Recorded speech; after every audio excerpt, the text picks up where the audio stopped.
Continuamos con esta capacitación del Código Fucsia en forma TSAS. Hoy venimos con el tema de las terminologías. Estamos muy contextualizados ahorita desde el nivel de la capacitación.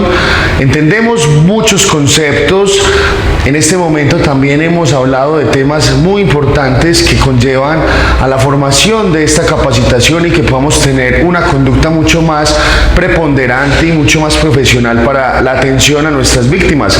Es muy importante saber que el Código Fucsia está acompañado de una terminología clave, sistemática, que tiene para el fin, en este caso, reconocer algunas de las situaciones más claras y técnicas dentro de los acontecimientos o problemáticas que vemos a diario con el tema de la violencia sexual y sobre todo de las víctimas de abuso y de violencia sexual. Hoy tenemos terminologías muy claves y vamos a empezar con esta parte de la capacitación. Tenemos la terminología de violencia sexual. Vamos a hacer entonces un análisis de lo que es violencia sexual, una comparación de lo que es abuso sexual, violencia de género. También vamos a introducir el tema de asalto sexual, violencia psicológica y ahorita un término vanguardista que está actualizadísimo el día de hoy es el término de violencia silenciosa. También vamos a tener el reconocimiento de la definición de cada uno de estos temas. Si vamos a hablar de violencia sexual, sabemos que es un acto aberrante que conlleva a violentizar de manera totalmente indiscreta, impulsiva, alguna persona, algún ser humano de manera sexual. Si estamos hablando de una violencia sexual, estamos hablando de que puede ser una conducta, una manifestación, una insinuación.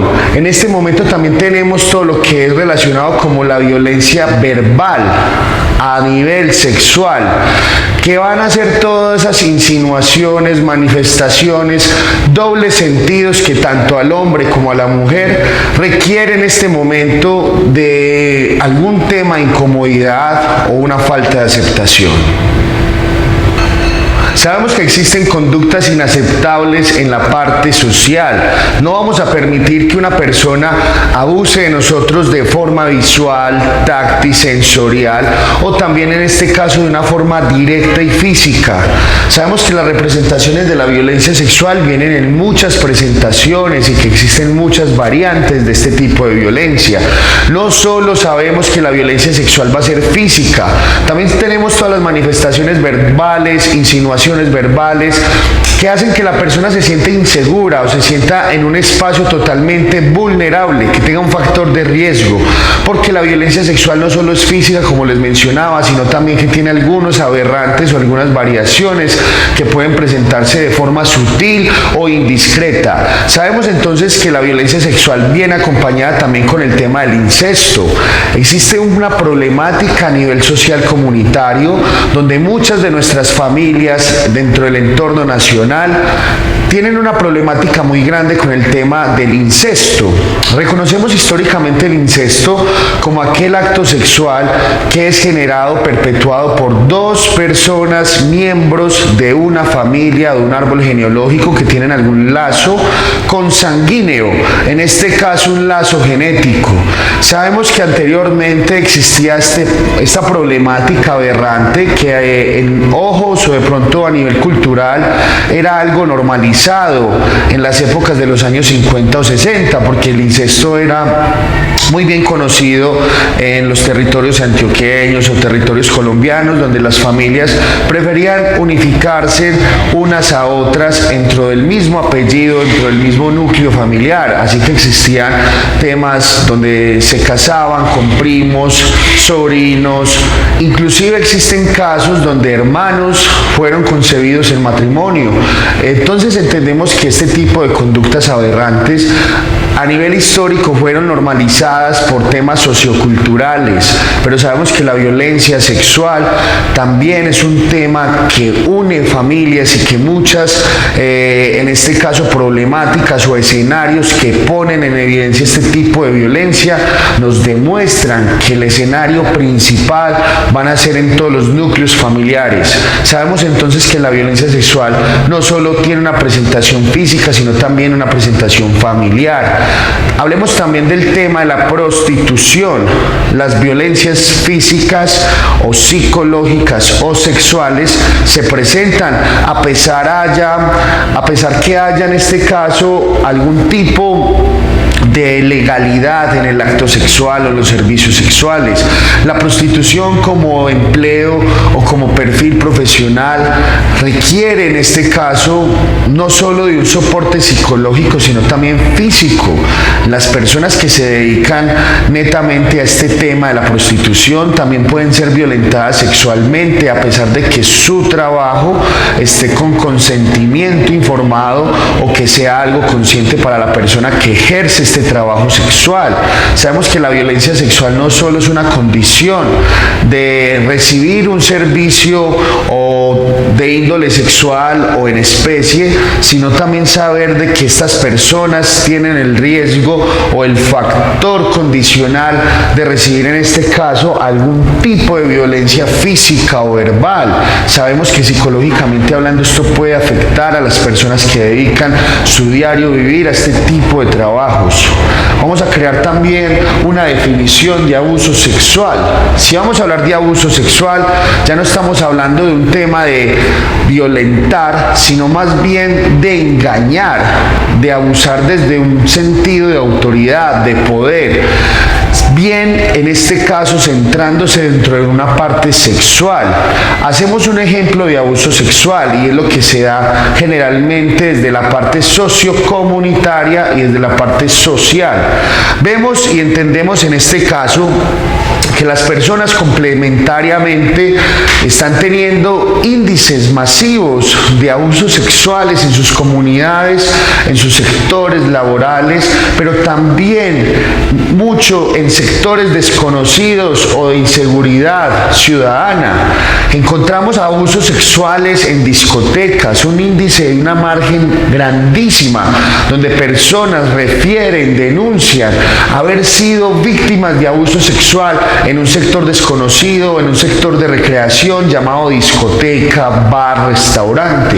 Allí también existe entonces un tema de índole sociocultural porque vemos que hay un espacio donde lo acompaña la inseguridad ciudadana y encontramos entonces que el abuso sexual se puede presentar de múltiples maneras. Puede haber un abuso sexual carnal, un abuso sexual psicológico, un abuso sexual en este caso de índole físico y de un acceso totalmente involuntario y no consentizado. Por eso es muy importante saber que en este tipo de espacios desconocidos como restaurantes, bares, discotecas, a ciertos horarios hay un modus operandi de algunos actores o bien victimarios que ejecutan abusos sexuales directos contra mujeres. Los casos que se han visto en total inspección y objetividad han sido que en la mayoría de los casos ha sido feminicidios o abusos sexuales que conllevan a un homicidio acompañado. Hemos encontrado una tasa a nivel colombiano, una tasa de mortalidad de abuso sexual acompañado de homicidios o feminicidios. Es decir, que existe un índice elevado en este caso de abusos sexuales acompañados con asesinatos a sangre fría. Personas que deciden, no sabemos si por un tema de esconder la evidencia o acallar a la víctima, o en este caso el principal testigo que es la víctima, un acompañamiento del homicidio. En este caso es muy importante analizar que existen actores, victimarios o personas que tienen una conducta trastornada, no solo con un tema de personalidad como lo habíamos visto anteriormente, sino también con una condición, un trastorno sexual. Acá venimos acompañando en este caso la actualización de todo lo que es trastornos sexuales y posiblemente ahorita cuando veamos la definición de cada una hablemos de esta condición dentro de la parte psicológica, los trastornos mentales relacionados con la parte sexual. Entonces encontramos que el abuso sexual también es perpetuado y que también es ejecutado dentro de sectores civiles, recreativos, públicos y privados. Si vamos a hablar de un abuso sexual en este caso, también tenemos una margen, un índice totalmente alto cuando el abuso sexual se presenta ya no en sectores o por personas desconocidas, sino también aquellas personas que dicen que nos aman o para aquellas personas que comparten con nosotros un sentimiento o un núcleo familiar. Hemos encontrado un índice grandísimo en abuso sexual de aquellas mujeres que están casadas, sometidas por sus propios esposos, por sus propios cónyuges, por sus propias parejas. Encontramos un abuso sexual entonces reducido a un tema sentimental o un tema de parejas o exparejas, como el artículo, o en este caso el título del artículo dentro de la parte del abuso sexual lo indica. Es decir, que hay un abuso sexual perpetuado por todas las personas que nos conocen o aquellos familiares o aquellas personas que comparten con nosotros un sentimiento, una conjetura conyugal. Sabemos entonces que hay un índice elevado de mujeres casadas que son abusadas sexualmente por sus propios esposos. ¿Cómo se refiere de pronto a una situación o a un problema tan grande como este? Que hay mujeres que denuncian que sin un tema de consentimiento o un tema pasional, ellas deciden acceder carnalmente a su esposo porque él o ellas, también en muchos casos masculinos, obligan a sus parejas a tener relaciones sexuales de una forma violenta, de una forma abusiva, es decir, de una forma manipulativa y maquiavélica, y hace que las personas entonces no tengan un placer o un complot, en este caso, para poder tener de pronto una alianza sentimental sexual. Vemos entonces que no hay un consentimiento y que hay personas que en ocasiones ante sus mismas parejas no están en las condiciones físicas o mentales de tener una experiencia sexual marital o íntima, y el hecho de tener entonces en este caso el título de matrimonio o tener el título de ser la esposa de una persona no te hace ser entonces una persona que libremente o que de cualquier manera pueden acceder sexualmente a ti.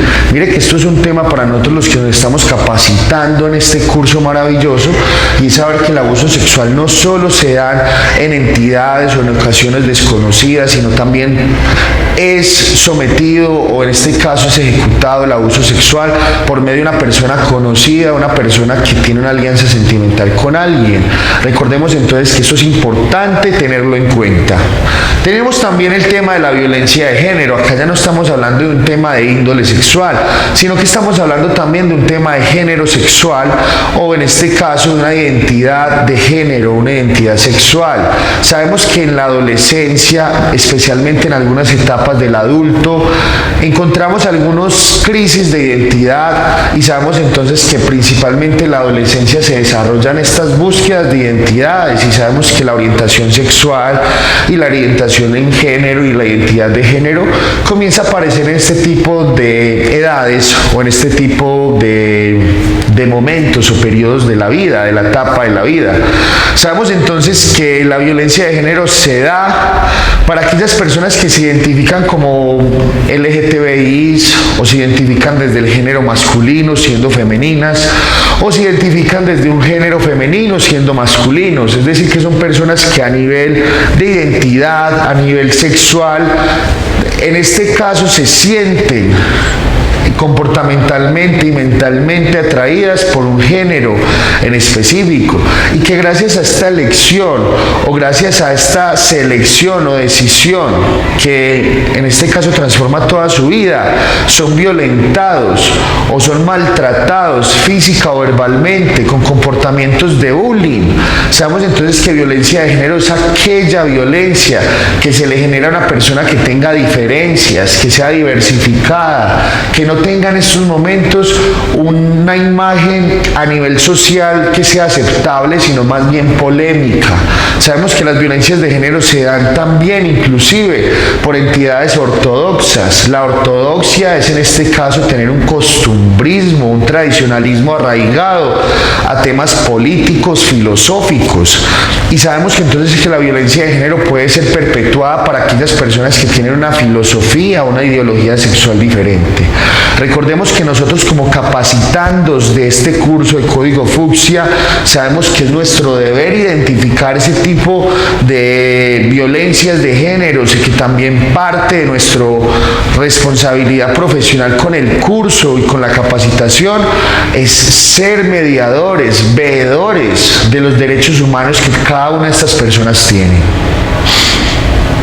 Tenemos el asalto sexual. Cuando hablamos de asalto sexual estamos hablando sobre un tema que de pronto puede ser más derogado o mucho más direccionado dentro de la parte legal. Alguien puede asaltar sexualmente a alguien y es algo muy cierto, y sabemos que las personas ahorita hacen negocios con la parte sexual. Acá hablamos de un tema de violencia sexual generada por un tema patrimonial o por un tema completamente visto desde el punto de pronto de la autocompasión, o de pronto dentro de un tema de sometimiento en un negocio sexual. Asaltar sexualmente a una persona es sugerirle, manifestarle que entregue su cuerpo, entregue su intimidad sexual a favor o a cambio de algo que se debe monetariamente o económicamente hablando.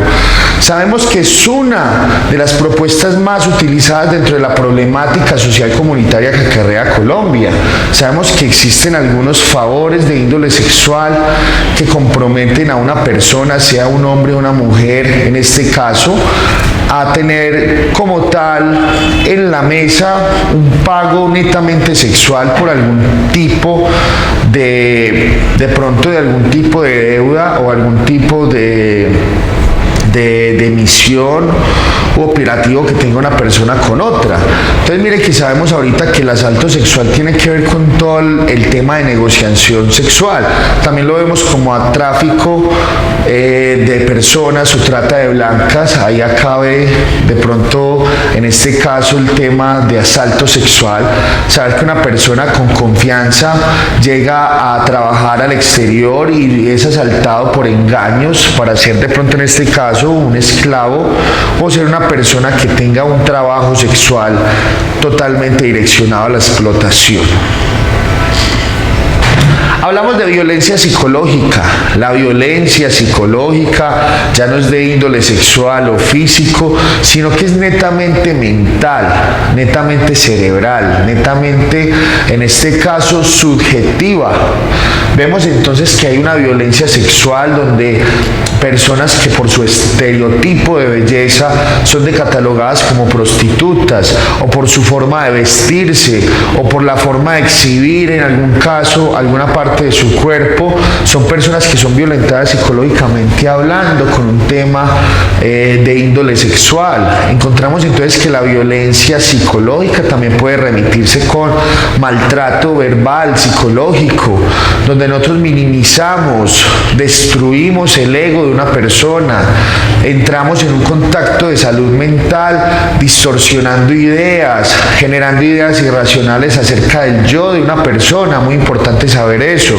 Existe también una violencia psicológica o un maltrato psicológico, en este caso generado por personas que tenemos en este caso una carga sentimental o emocional, madres contra hijos, o en este caso los mismos hijos contra sus propias madres o padres.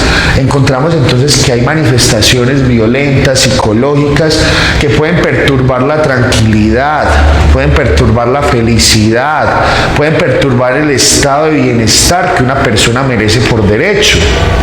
Sabemos entonces que la violencia psicológica se puede manifestar por insultos, se puede manifestar también por maltratos sutiles, por sarcasmos, por humor negro, por un sinfín de parámetros verbales que puedan conllevar a que una persona tenga un sentimiento de culpabilidad, un sentimiento de desasosiego, un sentimiento de angustia, de temor, gracias a que una persona a nivel verbal ha tenido sutilmente ese maltrato que lo hace ser, en este caso, un perfil maquiavélico ante su agresor o ante su victimario.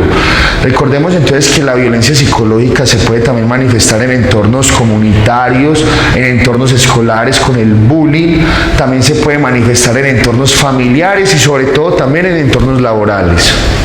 Por último, vamos a hablar del término de violencia silenciosa, que también hace parte de una subviolencia psicológica, y encontramos ahorita de que las mujeres, los niños, los ancianos, los de la tercera edad, en este caso los que son más longevos, van a encontrar mucho más manifestado el tema de la violencia silenciosa. Recordemos que cuando hablamos de una violencia silenciosa, es una forma de violentar tus derechos, incluso también tus deberes, pero de una forma más bien carismática, afectiva, de una forma silenciosa, una forma indirecta, subjetiva, que usted no tenga la menor idea que ni siquiera está siendo violentado. Un ejemplo puede ser, en este caso, generémoslo por ejemplo en un panorama familiar. La madre le dice al hijo que está en plena libertad, en plena elección, en su juventud pues ya como mayor de edad, comienza a decirle, tú eres el rey de la casa, no te preocupes en este caso por trabajar, dedícate a lo que tú quieras menos al trabajo, tranquilo que yo te voy a sostener. Mire que hasta acá tenemos un mensaje coherente, afectivo, sobreprotector, podríamos decirlo, pero indirectamente ella está violentando la integridad de su hijo al decirle que él no es de pronto suficiente para el mundo laboral, que a pesar de que tenga comodidades económicas o que tenga un apoyo familiar, en este caso indiscutible, esa persona como ser humano, por calidad de vida, tiene que generarse una autoindependencia, un autodesarrollo, una autorrealización, donde más que de pronto aconsejarlo, llevarlo a que no trabaje, es más fácil motivarlo a que siga consiguiendo un estatus mucho mayor del que tiene, y que podamos aconsejarlo a que sea un ser independiente y un ser razonable, pero sobre todo un ser productivo para la nación. Eso sería entonces como tal el tema de violencia silenciosa. También existe un panorama sentimental. Son mujeres amas de casas que quieren llevar ese perfil de amas de casas, inclusive sugeridos sutilmente por sus cónyuges o sus parejas sentimentales.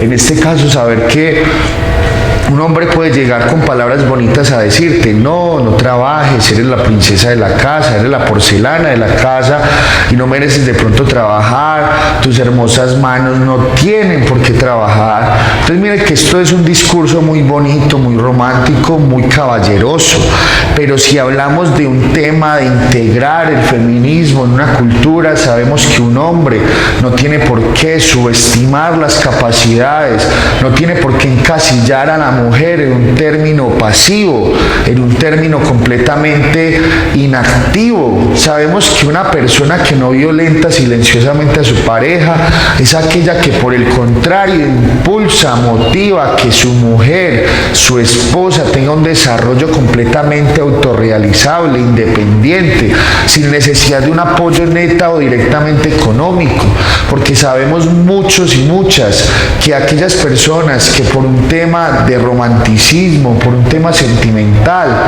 se dejan incapacitar a nivel laboral, van a llevar a tener conductas temerosas o angustias financieras por el hecho de tener que pedirle algo a su pareja. Recordemos que no toda violencia tiene que ser violenta. En los entornos digitales, niñas, niños y adolescentes también pueden ser víctimas de explotación sexual. Aunque existen diferentes modalidades de explotación sexual, en Colombia los reportes de casos que suceden en los entornos digitales llegan a las decenas de miles, siendo las niñas las principales afectadas. ¿A qué tipo de situaciones nos estamos refiriendo? A aquellas donde una niña, niño, adolescente o su representación son utilizados como un objeto sexual o mercancía a cambio de una retribución o promesa de retribución para cualquiera de las partes involucradas. Para poner las cosas claras, las leyes colombianas establecen que cualquier material como imágenes o videos que involucre o represente sexualmente a una niña, niño o adolescente es ilegal. Por lo tanto, cualquier persona que fotografíe, filme, grabe, produzca, divulgue, ofrezca, venda, compre, posea, porte, almacene, transmita o exhiba material de explotación sexual de niñas, niños o adolescentes está incurriendo en el delito de pornografía con persona menor de 18 años. Asimismo, comete un delito quien ofrezca cualquier tipo de actividad sexual con personas menores de 18 años a través de Internet.